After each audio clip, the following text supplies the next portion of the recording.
Сәлеметсіңдер ме оқушылар? Бүгінгі өтетін тақырыбымыз, сабақтың тақырыбы қол өнер, зор өнер. Оқу мақсаты мәтін құрылымын сақтай отырып, графиктік мәтін түрінде берілген процесті сипаттап жазу. Күтілетін нәтиже, тыңдалым оқылым мәтіннің құрылымын сақтай отырып, графиктік мәтін түрінде берілген процесті сипаттап жазады. Ұлттық нақышта бұйымдар жасайтын қолөнер шебері Манарбек Қасым жайлы бейне сюжетке назар аударайық. Тыңдалым мәтініне балалар назар аударыңдар. Ал енді әңгімемізді қолөнер тақырыбына қарай бұрайық назарке. Ұлттық нақышта түрлі бұйымдар жасайтын шебердің өнерін дәл қазір барлығымыз бірге тамашалайық. Дорба, сөмке, әмиян сынды күнделікті қажет заттарды ұлттық нақышпен жасап жүрген шеберлердің бірі ағайынды Қасымдар. Олар әр бұйымға бізгесте арқылы ой өрнек түсіреді. Әсіресе қайыс белдік пен былғары аяқ киімге сұраныс жоғары дейді. Жауқас Қасым дизайнын сызып, сәнін келтіреді. Отбасының үлкені Нарбек сол бойынша ұлттық заттарды жасайды. Ал тігін цехы Моңғолияның Баян-Өлгей аймағында екен. Біз кесте деген ол жалпы қазақтың ұлттық өнері ғой. Бірақ сол тек Баян-Өлгей аймағында ғана қазіргі уақытта жақсы сақталған.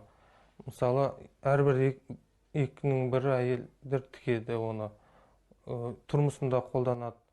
Оларға үйретудің қажет жоқ. Олар өз тұрмысында күнделікті қолданғандықтан кез келген әйелге біз өзіміздің жаңағы жұмысымызды ұсынсақ, келіп қалай сызып береді, біздің дизайнер сол бойынша тігіп бере алады.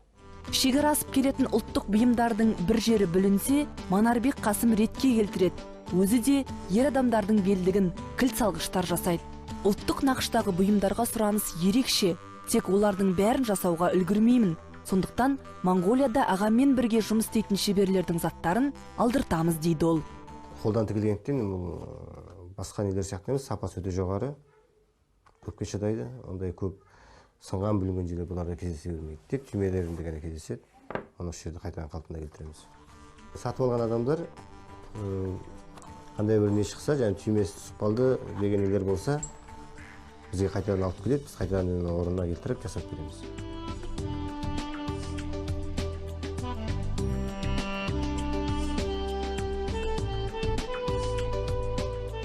Ең алғаш біз кестемен бастағанбыз. Қазіргі уақытта жаңағы тері бұйымдарын қостық оған. Енді дәл қазіргі уақытта тері мен кестені араластырып, екеуінен өнім шығарып жатырмыз. Болашақта жаңағы әрбір қазақтың үйінде, тұрмысында осы заттар қолданылса деген мақсат бар. Ағайынды Қасымдар 4 жылдан бері біз кестемен арқаға ілетін дорба, ноутбук салатын сөмке, жұмсақ ойыншыққа дейін тігеді. Теріні оюлап, әмиян, құжат салғыш жасайды. Басты мақсаттары күнделікті тұрмыста тұтынатын заттарды ой өрнекпен безендіру, ұлттық құндылықтарды насихаттау. Ниет болса, кез келген дүниеге ұлттық нақыш беріп, халықтық мәнерде жасауға болады екен.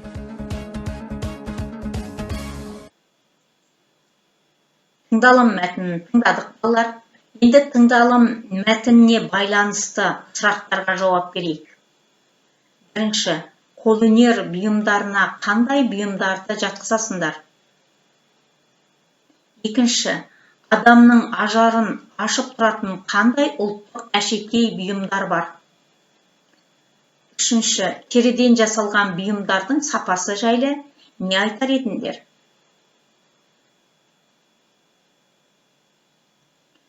Оқу мақсатында мәтін құрылымын сақтай отырып, графиктік мәтін сурет түрінде берілген процесті сипаттап жазу берілген.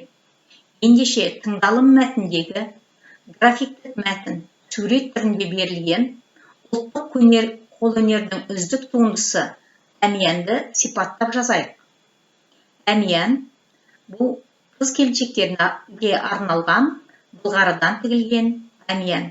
Сендердің балалар міне алдыларыңда тұр. қолөнердің ерекше туындысы әмиянның суреті берілген. Сипаттау мәтінінде әмиянды сипаттаймыз. Қандай сұраққа жауап бере отырып, бізге берілген әмиян жайлы жазып шығамыз.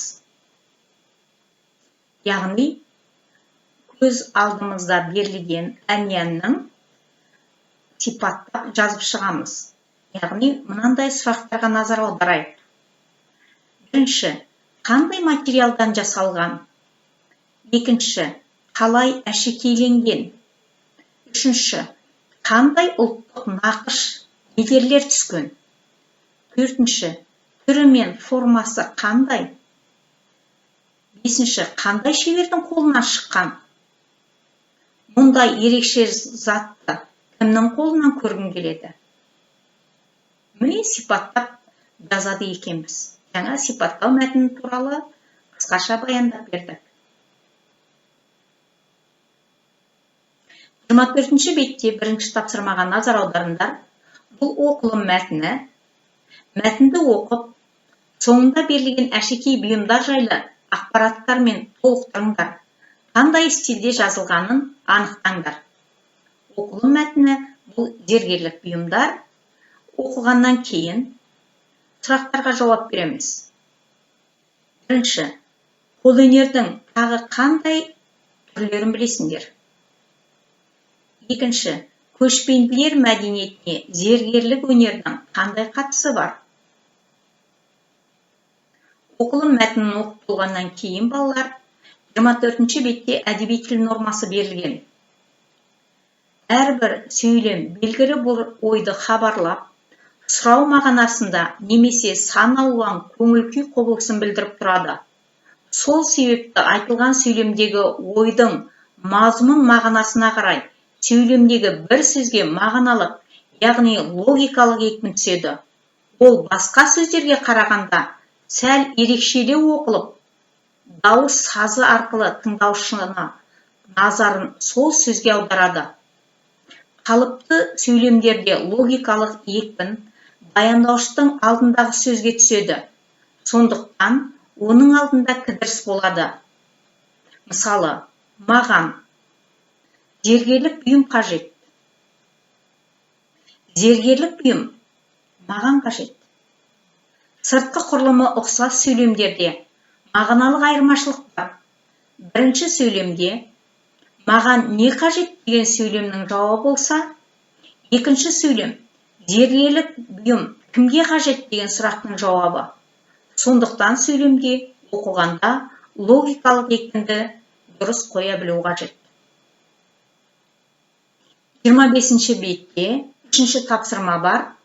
Бұнда сөйлемдерге сұрақ қоя отырып, үлгі бойынша логикалық екпін түсіріңдер. Жаңа логикалық екпінді түсірдік. Ендеше сендер осында берілген сөйлемдерге логикалық екпінді түсіріп орындап көріңдер. Кері байланыстың тапсырмасы 25-ші бет 5-ші тапсырма.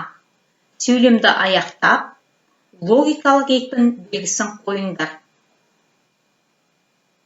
Кері байланыстың тапсырмасын орындағаннан кейін күнделік кезекте жұмыстарыңды жүктеңдер. Яғни кері байланыстың тапсырмасы 25-ші беттегі 5-ші тапсырма. Сөйлемді аяқтап, логикалық екпін белгісін қойыңдар. Сабақ аяқталды балалар, сау саламатта болыңдар.